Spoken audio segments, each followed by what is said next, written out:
Hello दोस्तों, मैं संदीप तिवारी आज आपके सामने उपस्थित हुआ हूँ एक नए विषय के साथ। और वो जो नया विषय है वो है हमारे उत्तर पूर्व का एक बहुत ही महत्वपूर्ण राज्य मणिपुर। तो मणिपुर हमारा जो है उत्तर पूर्व का एक छोटा सा राज्य है, पहाड़ी राज्य है। और इस पहाड़ी राज्य में पिछले 1 डेढ़ महीने से अशांति फैली है। काफ़ी खून खराबा वहाँ पर हुआ है, वहाँ पे काफ़ी हिंसा हुई है। और इस हिंसा की वजह से केंद्र सरकार काफ़ी टारगेट में आ गई है। केंद्र सरकार से विपक्षी दल लगातार सवाल पूछ रहे हैं कि ये हिंसा क्यों हो रही है, इस पर क्यों नहीं काबू पाया जा सका है।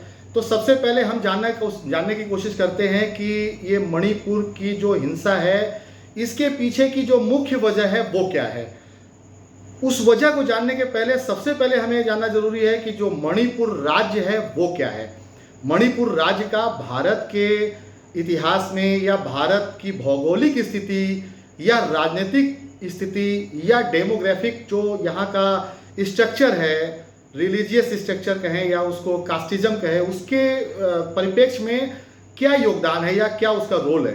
तो हम सबसे पहले ये समझने की कोशिश करेंगे इस ब्लॉग में कि मणिपुर दरअसल है क्या।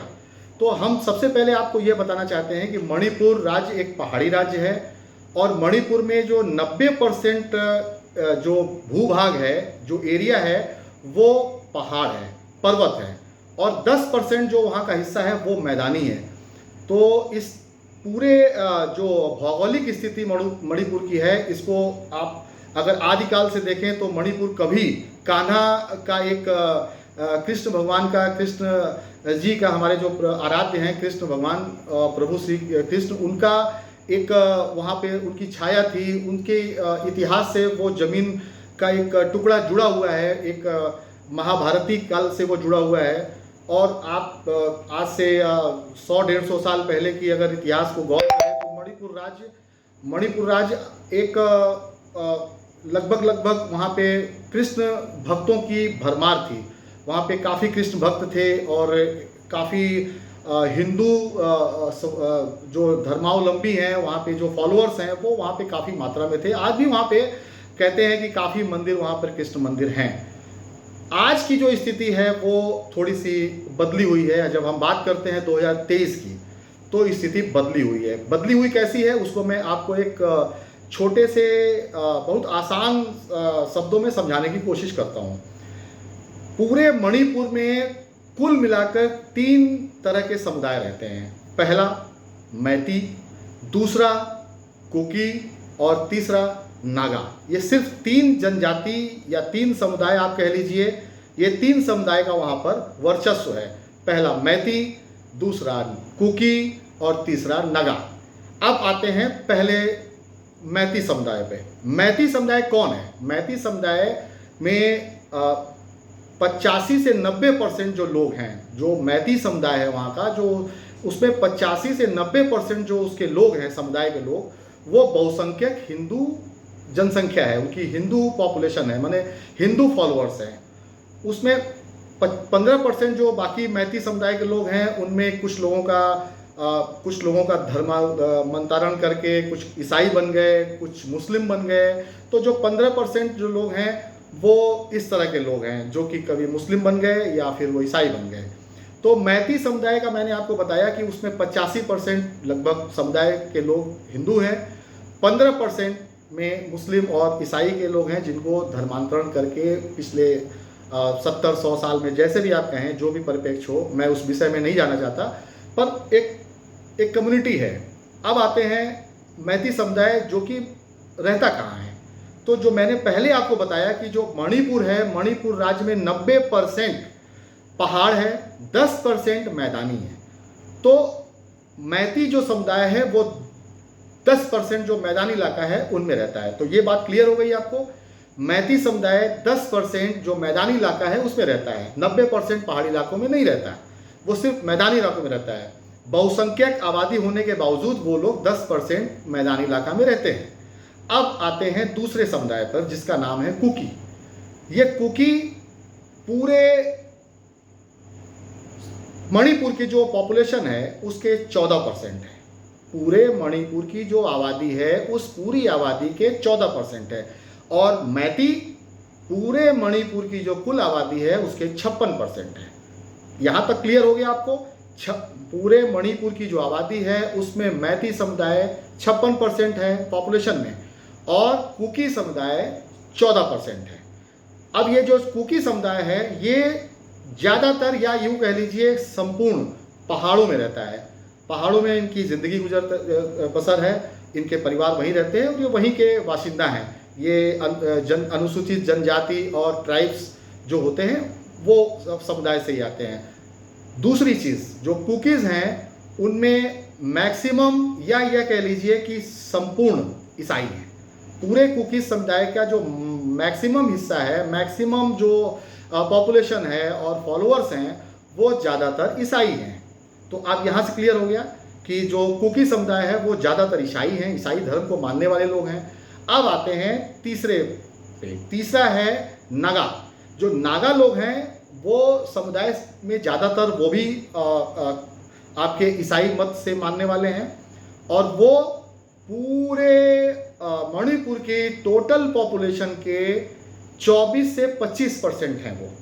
तो जो नागा समुदाय है वो 24 से 25% है पूरे मणिपुर की पॉपुलेशन में। तो अब यहाँ से क्लियर हो गया आपको कि पूरे मणिपुर के जो टोटल पॉपुलेशन है उसमें मैती समुदाय, जो कि मैदानी इलाकों में ही सिर्फ रहती है, वो 56% है। 14% जो पहाड़ों में रहते हैं वो हैं कुकीज़, और जो नागा हैं वो भी पहाड़ों में ही रहते हैं, वो हैं 24%।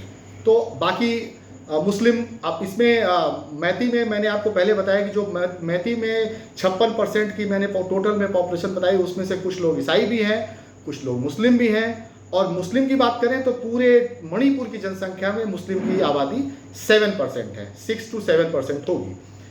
तो उस लिहाज से अगर धार्मिक डेमोग्राफिक को हम अगर बात करें तो मणिपुर में 43% या 42-4% हिंदू हैं, तो 42-43% ईसाई हैं। माने ईसाई और हिंदू जो समुदाय है वो क्लोज लगभग है, 2-3% का 4% का डिफरेंस हो सकता है।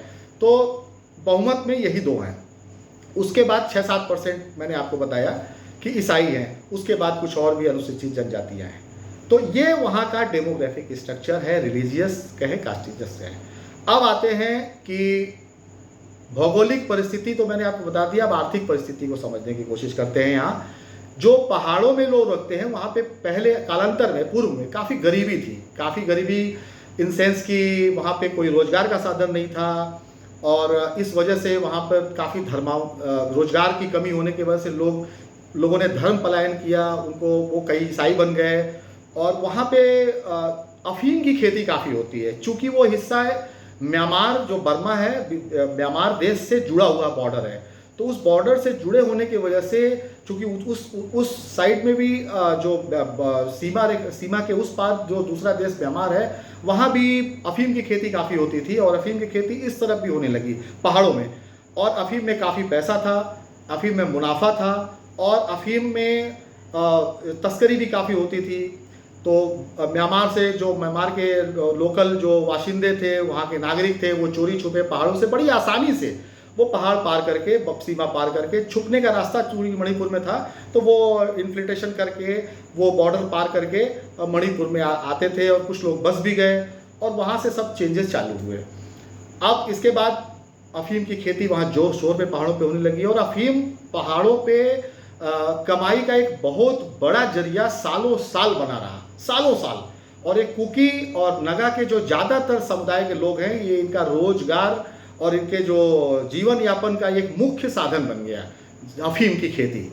और पहाड़ों में ज़्यादातर अफीम की खेती होती है, और नागा और कुकीज़ ये उसमें इन्वॉल्व थे। और चूँकि ये नागा कुकीज़ जो पूरे मणिपुर की जो 90% पर्वतीय क्षेत्र है वहाँ पर ये लोग रहते थे।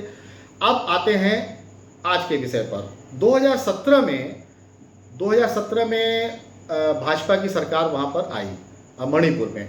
उसके बाद से भाजपा की सरकार ने ये कोशिश की कि वहाँ पे जो अफीम की खेती होती है, अफीम का जो कारोबार होता है, उसको किसी तरह उस पर ब्रेक लगाया जाए। तो उसके लिए गवर्नमेंट ने ड्रोन मैपिंग करके, ड्रोन कैमरे से उसका सर्च कराया, उसको काफ़ी ड्रोन से उसका इन्वेस्टिगेशन हुआ। उसमें पाया गया कि उन्होंने वो जगह चिन्हित किए, उनको उन्हें आइडेंटिफाई किया जहाँ जहाँ जहाँ पर ये अफीम की खेती होती थी, और कई रिकॉर्ड्स उन्होंने अपने कब्जे में लिए। और उसके बाद धीरे धीरे से जो गवर्नमेंट ने धीरे धीरे से उसको बंद करना चालू किया। अफीम की खेती जहाँ हो रही थी उनको उन्होंने अरेस्ट किया और बंद किया। तो नागा और कुकीज़ को पूरे मणिपुर के जो आरक्षण में एक आरक्षण मिला हुआ था, उनको एक रिजर्वेशन था उनका वहाँ पे। और जो मैती समुदाय जो कि 56% है, वो आरक्षण में अनुसूचित जात में नहीं था। तो काफ़ी दिनों से ये मांग उठ रही थी, अंदर अंदर सुलग रहा था। मैती समुदाय के लोग मांग कर रहे थे कि उनके समुदाय को भी अनुसूचित जनजात में डाला जाए, जिससे कि बेहतर उनको भी सरकारी सुविधाओं का लाभ मिले, उनके लोगों को भी वो लाभ मिले जो नागा और कुकीज़ को मिलते हैं। लेकिन ये संभव नहीं हो पाया। कुछ टेक्निकल्स वहाँ के जो रीजन्स थे, जो वहाँ की राजनीतिक समस्याएं थी, उसके वजह से पिछले कई सालों में ये संभव नहीं हो पाया। जब 2017 में भाजपा की सरकार आई तो भाजपा की सरकार ने कोशिश किया कि मैती समुदाय के लोगों को भी आरक्षण दिया जाए और उसे भी अनुसूचित जनजात में शामिल किया जाए, लेकिन वो करने में हिचक रही थी।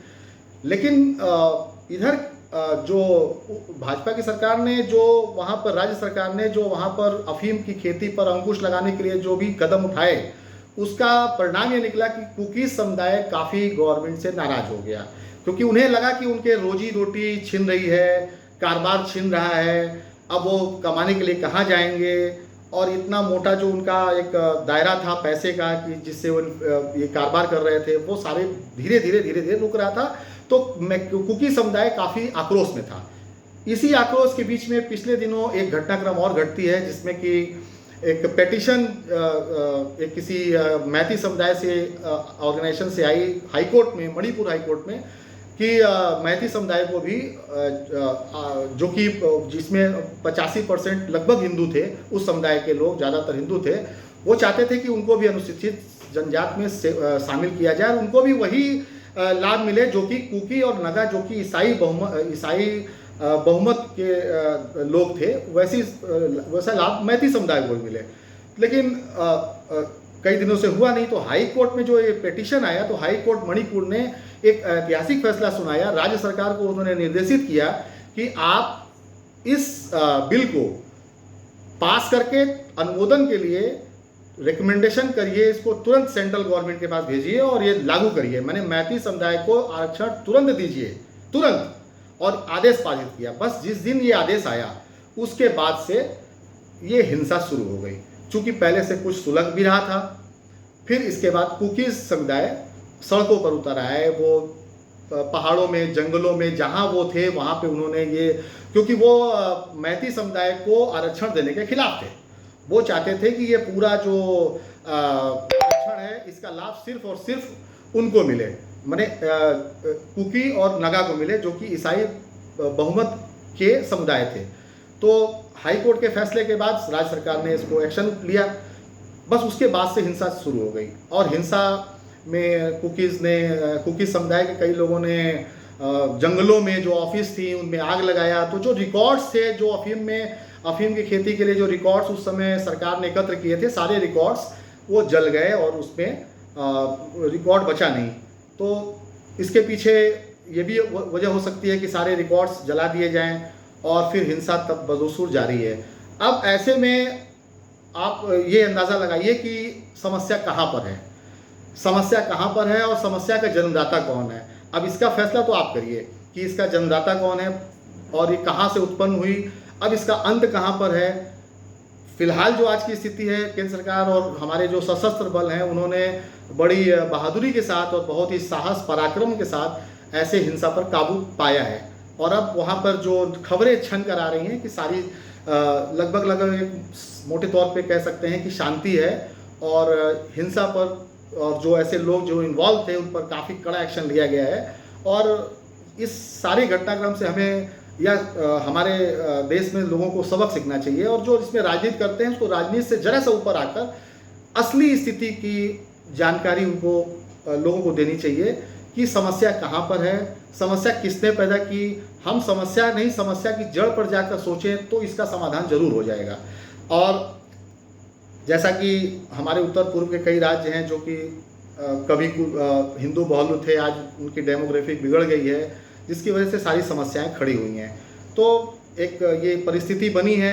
हम आशा करते हैं कि राज्य सरकार और केंद्र सरकार मिलकर वहाँ की परिस्थिति पे अंकुश लगाएंगे और शांति बहाली होगी, फिर से भाईचारा बढ़ेगा और हम एक सही मार्ग की तरफ प्रशस्त होंगे और शांति लोगों में व्याप्त होगी। क्योंकि किसी का भी नुकसान हो, नुकसान होता है। जान किसी की भी जाए, जान होती है। तो मानवता ये कहती है कि शांति बनी रहे, सद्भाव बना रहे, सब लोग शांति से रहें। जो हुआ उस पर हमें आगे इतिहास में जो हुआ है उस कालखंड से हमें सीखना है और आगे ऐसा न हो उस पर कैसे सुधार कर सकते हैं वो देखना है। पर जो स्थितियां हैं उसको कंट्रोल में रखना है, सब में भाईचारा बना के रखना है, एकता बना के रखनी है। नमस्कार, जय हिंद। और आज का जो ये विषय है, मैं उम्मीद करता हूँ कि बहुत कुछ आपको क्लियर हो गया होगा। आपने काफ़ी इधर न्यूज़ और चैनल्स आप पढ़ते होंगे, देखते होंगे, आपके दिमाग में बहुत कुछ चीज़ें होंगी। पर आज मैंने कोशिश की कि आपको 10 या 15 मिनट के अंदर सारी चीज़ों को क्लियर करूं। तो ये मेरे तरफ से छोटा सा प्रयास था। उम्मीद करता हूं आपको पसंद आया होगा। नमस्कार, जय हिंद, वंदे मातरम, भारत माता की जय।